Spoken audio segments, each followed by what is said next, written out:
Hello, this is Abby. Dear Abby, this is gonna be a long one. Oh boy. Dear Abbey, how do you tell the difference between a new exciting crush and a rebound? Does it matter? Dear Abby. Dear Abbey. Dear Abby. Welcome to our little corner of the internet. This is the Dear Abbey podcast. I hope you stay and hang out with us. See you in a sec.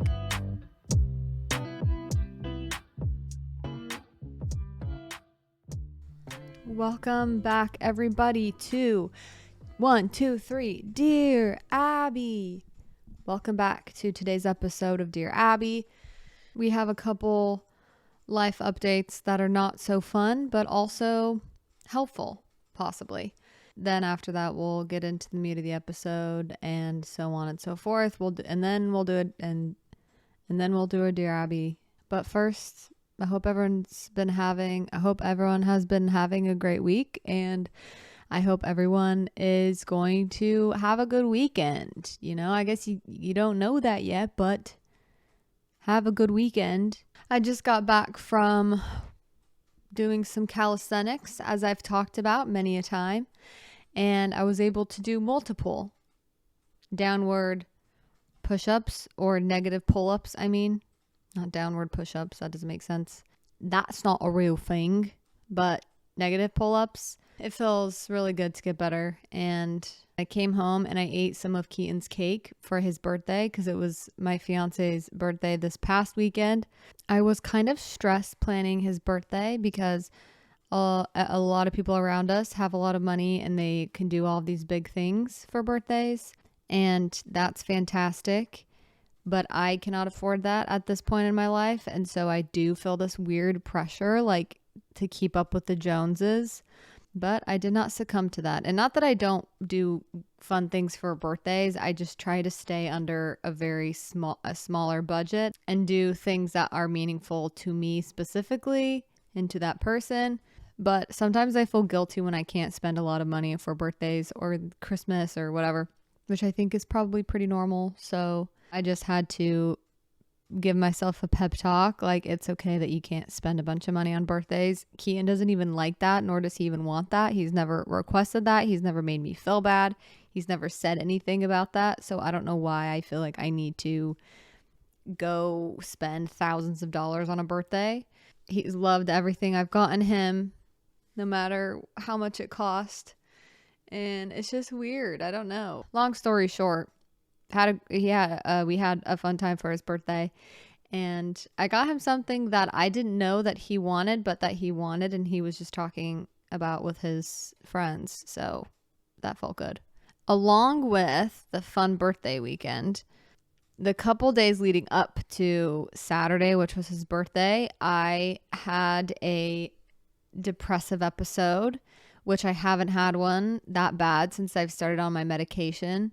So I basically was just having a normal day, and then it usually happens really intense, really fast.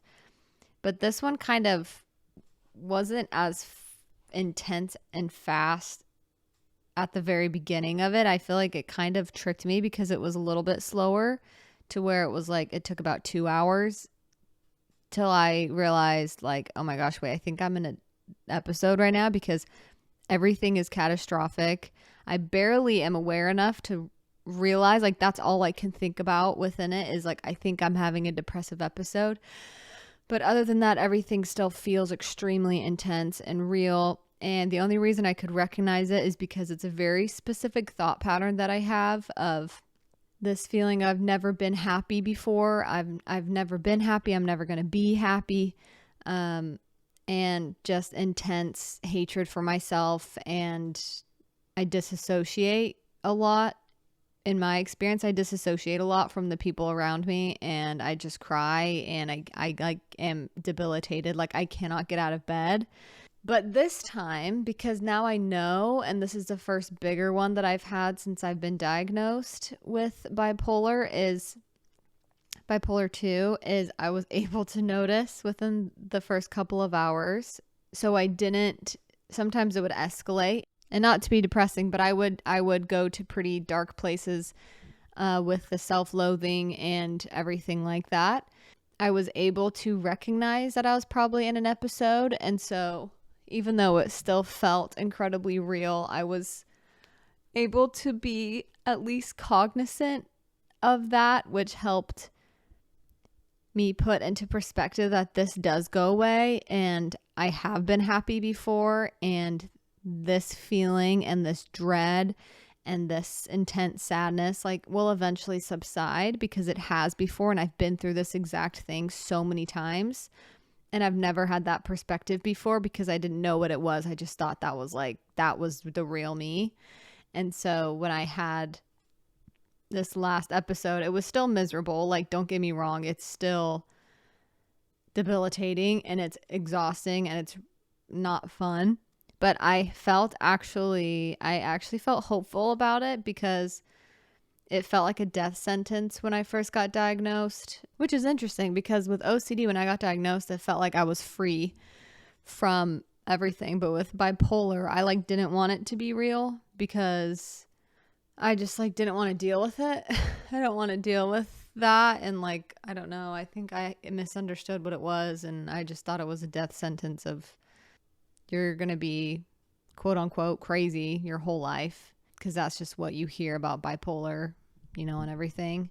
It was a hard couple of days. It lasted a couple of days, but then I got out of it and I felt better. I feel like now I'm fully out of it and I can think clearly. But now my OCD is kicking back in, so I'm trying to be on top of that. I actually haven't been feeling super overwhelmed with all of it. I think I feel kind of numb sometimes to it all, just because I don't know exactly how to cope with all of it sometimes. But I don't know if anyone out there has bipolar and bipolar II. I think medication really does help, especially for me, because I don't think I would have had that same outlook if I didn't have a little bit of help with meds. I don't really know how it works, but I just know it's helped me a little bit.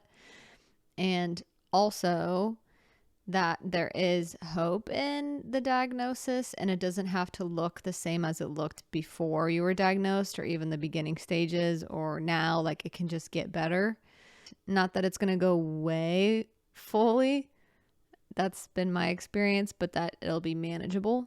I thought I would share that because that's just what happened last week. That was most of my week, was just trying to cope with that and deal with that.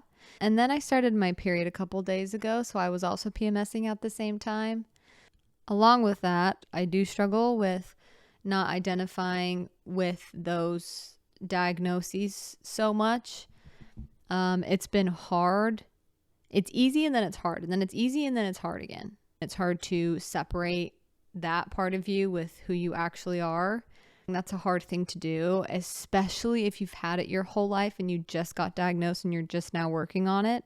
It is hard to separate those two. It can be done and it will be done, but it is hard. And so give yourself some grace and compassion as you're trying to navigate who you are without your OCD or your depression or your anxiety or whatever it is that you've struggled with for a long time that you now identify heavily with. That's not the only thing that's interesting about you. And there's the part of you that's conquering it is what's interesting, not the actual disorder itself. So along with me, we'll try not to give it so much power in terms of who we are and what our worth is based on. I think after you've struggled with something for a long time, it's really hard for you to let that part of your life go and to relax into a more peaceful, calm part of your life, and to relax into that feeling of trust and calm and peace and connection. Because I've talked about this, I think a lot probably, but when something hard happens, like when my ex-husband left, and then also with my OCD, just my whole life and anxiety, I had to put up all of these defense walls and all of these coping mechanisms, healthy or not healthy, to protect myself and to get through, to kind of white knuckle my way through life for a lot of it, and having to relearn coping mechanisms and also relearn how to connect with people and not have all these walls up, and also connect with people and not have to constantly protect yourself and come up with the what ifs and worry and overthink. And it's pretty difficult to teach yourself a new way of thinking and to teach yourself a new way of experiencing life and switching that perspective after such a long time. It is not easy, and anyone that says that it's easy is, I don't know. I don't feel like they know what that even means, because I just don't know anyone that's ever had a big transition in their life that's been easy, and that's been a 1 second you're like, oh, I see life this way. The next second you're like, oh, I need to change, and then they change, and then boom, that's it forever. It's just not how it works. But I think if you feel super uncomfortable and you're not sure exactly who you are, where you're going, that's okay, because I'm right there with you. I mean, I have my faith. I have a lot of things that I'm working towards and my values and stuff, but I still feel sometimes like I'm just floating, and that can be uncomfortable. But also I feel like that's where I can actually find myself more, and that's where I surrender to God or to a higher power, whatever you believe in. And I think that's when I can learn the most, and when I'm like able to receive and to surrender that, and to the understanding that I don't understand everything. Sometimes when you're at the cusp of some type of breakthrough or some type of finally letting something go, that's when you feel super uncomfortable. Like there's an energy to it, like an energy shift. I don't know, that might sound crazy, but that's how I feel. And then it's like finally something's just released and I can let something go, and then it's like a layer has fallen off. Okay, so last week we talked about relationship anxiety and some ways that I've coped with it and some ways that I've learned to lessen the anxiety and also just be able to manage it better and live with it. And while I was thinking of what we're going to do this week, I started to reflect back on that episode, and I thought about one main thing that helps with just my overall enjoyment of life and that helps my relationship so much, and that is the idea of saying you're sorry and really fully taking responsibility for your actions and how they affected your partner or how they affected someone around you. And I saw something that this account posts a lot of self-help, self-love, just quotes, ideas, random stuff. And I find a lot of comfort in those videos with a little song and just words on a cute setting or a nice, beautiful background. That's very comforting to me. I like it. I'm not ashamed to admit it, okay? And it said something to the regards of, not sure why we all feel the need to defend when our partner brings something up that we did wrong, that hurt them or that was inconsiderate towards them. And sometimes you feel the need to defend because that wasn't your intention, but I didn't mean to do that. And you fight it, which just makes the other person feel way less understood. They feel invalidated. They don't feel like you actually care about them. So they're going to probably retract, and which is not what you want. That's not connection. Your partner already knows that you're not perfect. Or your family, your siblings, your friends, they know, because nobody is, they know that you are not perfect. They know you're not perfect. But yet we still sometimes try to keep up the facade that we are, and that we try to convince them. And normally that comes out in being defensive when they bring something up that wasn't your intention, because you want to prove how good you are. You want to prove that no, but I do think about this. And it just facilitates this ongoing back and forth then of you're both defensive, and then the walls start going up higher and higher and higher, thicker. And then pretty soon you guys are like worlds apart, and it's going to take a lot of mending to get back to connection. It's possible always, because every couple I feel like has to learn how to do this. And even if it's not in the relationship that they end up staying in their whole life, but you have to learn this with someone eventually, whether that's a romantic partner, family, parent, whatever. That idea is something that really was a punch to the gut because, and it was a great punch to the gut. It was like they punched me and it felt good, kind of a punch, because it kind of woke me up in that sense. I feel the need to be very defensive. And so whenever now we are talking about something and he brings something up, or if I kind of lose control for a second and I snap or I'm rude or anything, instead of trying to plead my case so that in his eyes he thinks I'm perfect again, even though he knows I am not, I now just remind myself of that he already knows that you're not perfect. Like, he already knows that I'm not perfect and he still wants to be with me. So I don't need to try to keep up some fake facade that I am perfect and that, look, my intentions are always good 100% of the time, so you should never be upset. That's just not how it works. That's not how we receive it either. If someone's intentions are good and they, however, the way that it looked to us was hurtful and they defend, that just brings more hurt to you because now you don't feel listened to. I just think it's like an invaluable lesson. Reminding myself that is so helpful, and I swear it eliminates this like hardening of your heart and this retracting from a conversation, from your partner, from whoever. It's hard for it to stick. Like, you have to practice it because it's not natural to admit that you are imperfect and to admit in a very vulnerable setting where you feel very vulnerable and everything inside of you is telling you not to open up, not to share anything. Just a reminder that your family, your friends, and your boyfriend, girlfriend, spouse, whatever, in their eyes, unfortunately and fortunately, you are not perfect, especially if you've been together for a long time. They know that you can lose your temper. They know that you can probably lose control sometimes and be snappy and rude.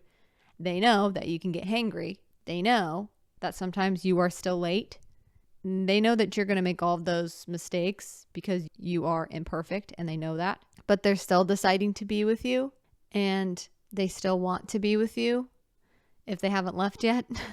And so the idea that someone could be annoyed with you and mad at you but still want to be with you and love you and continue together, that's so important. And that's, if you have that type of a relationship, you have, and you try to sabotage it, or you try to retract or get super defensive, or you're anxious about every tiny thing, you have to remind yourself about that someone can be mad, annoyed, frustrated, and still want to be with you if they're still with you and they're still having that conversation. And this is not an easy thing, because especially if you're someone who's very anxious in relationships, or you're a little bit insecure because of something, then you do feel this urge to put up that wall and to, I'm not going to say sorry until they say sorry, even though that's how it feels, which doesn't feel good, and it feels very horrible. And it is hurtful. They probably did do something hurtful. But also, if you want to be with them still, that is the goal then, to eventually come to a place where you put your trust back in them, you say your sorries, and then you make up. Obviously, there's no excusing like actual abusive behavior emotionally, mentally, physically. Not what I'm talking about at all. That's a whole different thing. I'm talking about normal. And when I say normal, I mean small arguments, or sometimes bigger arguments, that maybe someone does kind of lose their temper and they storm off, or they whatever. That's not the healthiest environment, as in you both should work to mend and to figure out a way to not get to that point in an argument. But if it's happened a couple times, that's okay. Like, if you still want to continue and they want to continue and they're willing to work and you're willing to work, you can definitely get past that point and argue in a healthy way.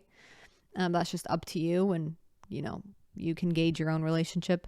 Reminder, I'm not a relationship coach, therapist, anything. I've used a couple of things that I've been taught or I've read about, and I put them into practice. And so I just like to share what's actually worked for me and the way that I work. I know we've been kind of all over the place this episode. I kind of thought maybe that was going to happen because I've had kind of a crazier week emotionally and mentally. So I've just been all over the place in here. now we're going to do a Dear Abby. But first, I just thought of something. Something that really helped me cope. This is random, going back to the very beginning. Something that really helped me cope with my depressive episode was painting. And also just with trying to find who you are without your disorders and all of that stuff, trying to go back to who you are. Art is something that always helps me. So when you remember something that you liked to do that just brought you simple, pure joy, then go and do that thing. Anyways, okay, so let's do a Dear Abby. Let's do a Dear Abby. Reminder, always, I need voicemails and text messages to the number that is in the description. It's under every single episode. It'll have the description on all platforms. And the number to call or to text to ask your Dear Abby questions. Also, for a future episode, if you are an artist and not necessarily you have to paint or you have to make physical art or digital art or anything, if you do music, if you create sculptures, if you do anything that's artistic that you really love, and I'm talking you really love what you do, message me on Instagram and just let me know and send the link to your art page, what you do, and then I'll get back to you. So if you're interested in that, just shoot me a DM with some basic information about what you do, and I'll get back to you with what I want to do with that information and if you're down and stuff. Dear Abby, I need some advice big time. I just got into a new relationship, and for context, I am a 23-year-old girl who just got out of a 1-year relationship a couple months ago, and I have gone through a lot of really crappy relationships before this current one. I've had a lot of not so great things happen to me in those relationships that have, caused me to have trust issues as well as a big fear of abandonment. I also really struggle with anxiety and have been really struggling with getting triggered in my new relationship. He's a really, really awesome guy. He's the best person that, I've ever been with. He treats me so amazing, but sometimes I just get triggered by certain things, like, not having a text in a long time, and I would just love some advice on how to cope with those triggers a little bit better in this current relationship, because I always really admire your advice on any mental health, especially anxiety, and would love your help. Thank you. Okay, I think the first thing that comes to my mind is it's very normal behavior after something that happened that betrayed your trust. It's a very normal first reaction. It's very natural. So I think have some compassion for yourself and some grace first and foremost and always. But just remind yourself, if you ever start to beat yourself up for it or say like, I'm a horrible partner, I'm blah, blah, blah, that's not the best route to go. That's not going to help you actually change your behavior too. The more compassion you can have for yourself, the more secure you'll start to feel, and actually the less anxious you'll probably be about that stuff because you're there for yourself more, so you don't depend on your partner as much for that specific type of need. You're definitely going to have to do some work for yourself to find ways that you can soothe your anxieties. And that's not going to be reassurance, and that's not going to be making sure he's not cheating, making sure he's still in love with you, making sure all of these different, things that we go through in our heads, that if we just knew this for sure, then we will never be anxious again. And if we just could prove that he's not going to do anything, then we would feel better. But that is never, you can never get that. There's no way that you can get that, which can be scary. But I feel like that through that acceptance, you kind of start to make a breakthrough, and you start to realize the more that you can accept that there's not that answer where it's like yes or no, he can be trusted, he cannot be trusted. Once you learn that you just have to trust yourself and your feelings and be like, okay, this is my best guess.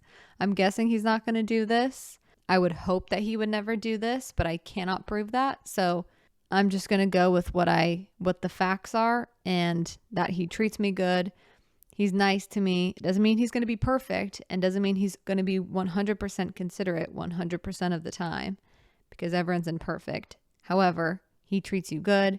He tries to be a good person, tries to be better for you, and that'll help kind of alleviate this pressure of waiting for this moment where everything is going to make sense. And finally, you're never going to feel anxious again, because that moment's not going to happen, unfortunately. And so the more you can learn to sit with the anxiety, for example, I'm going to walk through with you a scenario that happens a lot, what is something that you said, which is if you send a text and they don't reply all day, and usually they reply a little bit faster, but they're taking a long time, and maybe the energy was a little bit off or something before he left, or it wasn't off, but it wasn't like full on, I'm obsessed with you or something the last time you guys saw each other. So maybe your mind starts to go places like, oh my gosh, what if he's bored of me now? What if he's with somebody else and he's enjoying their company more than my company? And your mind can start to go off on these things. And just to remind you and to put a halt to that, sometimes that's not real. When you start to experience this rise of anxiety and these anxious thoughts, you can notice first and foremost, okay, I'm starting to get very anxious right now because I feel scared that they're bored of me, that they're going to leave me. I feel sick to my stomach. I feel hot. My mind is racing. I feel like I have to fix something now. That's a huge sign that that's just anxiety. If you feel like you have to fix something right now, like I have to do something right now. I have to do something big. I have to do something big right now. That to me is a signal that I'm probably just experiencing a lot of anxiety. And unless there's a physical threat in front of me, I'm going to be fine. And I have to tell myself, okay, we're going to do some grounding techniques. So I will I will close my eyes. I will say, hey, listen, I'm here for you. What do you need? Like, what are we feeling? And sometimes I don't talk to myself internally. Sometimes it's literally just silence and meditative, if that makes sense. So I'm not like, how are we feeling? Sometimes I just dive into those feelings, I guess, and I feel them. It's not always the most fun thing at the beginning, but it does feel like it's actually doing something versus when you feel anxious and you're just going, and you're ignoring the feelings, as in you're just trying to fix it with your thoughts, then it doesn't feel like productive. It just honestly pushes you further from yourself. And then because you're further from yourself, you're probably further from your partner. So that could be a good coping mechanism, is just some type of meditative grounding technique. Or you can keep your eyes open, look around. Okay, I'm safe. I see. I talked about this. We do this in therapy where you noticed, okay, I'm going to pick green, and I look at all the green things in the room and count them. That might work. You can also, if you like music, you can also be okay, and this might sound stupid, I'm going to dance this out and I feel like this, and I'm not going to like ignore that these feelings are happening or distract myself, but I'm going to like let myself feel this, but also move my body around while I'm feeling it so the energy's moving. That's also helpful sometimes. That could be helpful. Writing things down. I would say probably not watch TV, just because that is very distracting, and that place that your mind goes to when you turn on TV is like decompression. But sometimes if you're experiencing a lot of anxiety, that's just like, it does not help. Like, it has never helped me before. It's great for decompressing after work and you're not anxious. You're just like, I just want to like turn my brain off. So there's a bunch of different coping mechanisms, and I think that's just your work. That's just something that you have to figure out, because it could be going on a walk. It could be a million different things that I don't know you. So I don't know exactly what would be helpful, but you're going to have to get to know yourself and try different things when you do feel triggered. That will work to kind of get you back to homeostasis. Is that what's like the middle? Neutral. You can also, before you're triggered, just like when you feel very rational, normal, good, maybe write down, and you might think this is silly, but this is helpful for me. You can write down, okay, if I feel really anxious and I want to text them like 15 times and I want to say, okay, are we good? Hey, are we good? I want to keep asking for reassurance. I want to keep saying if like anything's changed. Instead of doing that, because that's probably going to make it worse for everybody involved. If you think, okay, when I get triggered and I'm anxious about A, B, or C, what do I normally do that I have found to be not helpful at all and does not get us anywhere in our relationship, doesn't make me feel better in the long run, and also is just not productive, period, then I would write those things down so that next time I know what not to do and what things have made me feel worse and embarrassed, or like I've lost control a little bit, like sending 15 texts in a row. I've done that before. I do not like when I do that. I feel so stupid after. And even though I have grace with myself, I'm compassionate that I was learning, but now I just like, I never felt good after. I like being able to control my actions when I feel emotional. So you can list those things that you don't want to do anymore and that you want to try something different. And then you can list out ideas that you might have to do when you are triggered. And it's really hard to do those things when you are triggered, because when you're not, you're not. But when you are, you are. So of course it's easier to say, oh, I would just, dance around if I felt triggered because you feel like it's the end of the world. But just try it.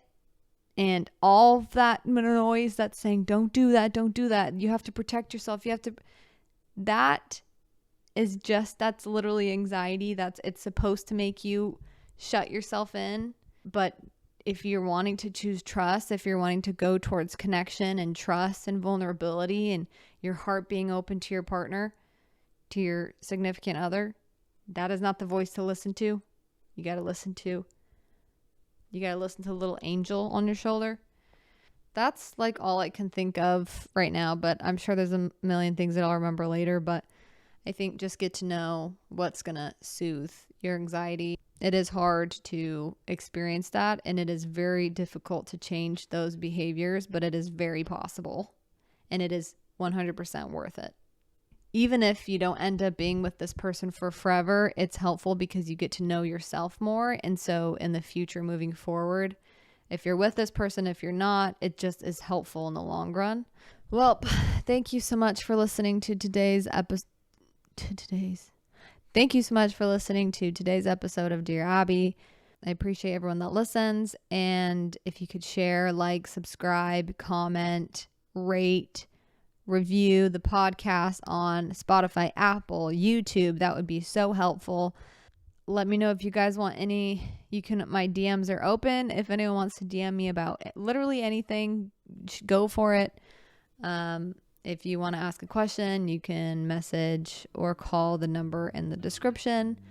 But until next week, I hope you are kind to yourself.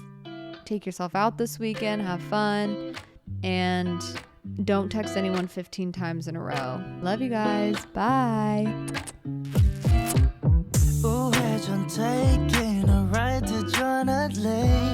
눈치 보면서 들어가 할 때 찾아 나머진 바빠 개설레임 바꾸는 사람